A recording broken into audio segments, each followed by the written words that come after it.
தினம்தோறும் விளக்கேற்ற நல்ல எண்ணெய் இதயம் நல்லெண்ணெய்.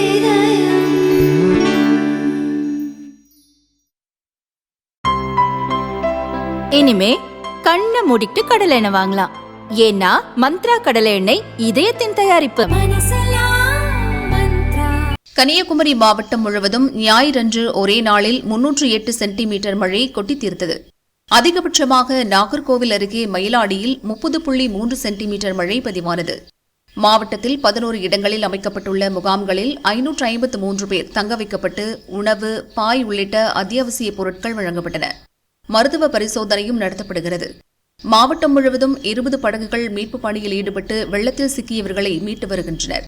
நாகர்கோவில் வடிவீஸ்வர மீனாட்சி கார்டனில் நீர் தேங்கியதால் மக்கள் வெளியே வர முடியவில்லை. இதைத் தொடர்ந்து ரயில்வே அனுமதியுடன் இரட்டை பாதைக்காக அடைக்கப்பட்ட மடையை மண் அள்ளும் இயந்திரம் மூலம் திறக்க கலெக்டர் ஸ்ரீதர் உத்தரவிட்டார். இதனால் அந்த பகுதியில் தண்ணீர் வடிய தொடங்கியுள்ளது. புத்தேரி பகுதியில் பழைய ஆற்றில் உடைப்பெடுத்து விளைநிலங்கள் தண்ணீரில் மூழ்கியுள்ளது. புது கிராமம், தேரூர் பகுதிகளில் வெள்ளம் சூழ்ந்துள்ளதால் மக்கள் வீடுகளில் சிக்கியுள்ளனர். தோவாளை கிருஷ்ணன் கோயில், திருப்பதி சாரம், திருவாழி மார்பன் கோயிலில் தண்ணீர் புகுந்ததால் பக்தர்கள் சிரமப்பட்டனர். ஈசாந்தி மங்கலம் ஆரம்ப சுகாதார நிலையத்தில் தண்ணீர் புகுந்துள்ளது. குமரியில் மட்டும் நேற்று காலை முதல் மழை குறைந்து லேசான வெயில் அடித்தது. இதனால் அணைகளுக்கு நீர்வரத்து குறையத் தொடங்கியதால் வெளியேற்றப்பட்ட உபரி நீரின் அளவும் படிப்படியாக குறைக்கப்பட்டு வருகிறது.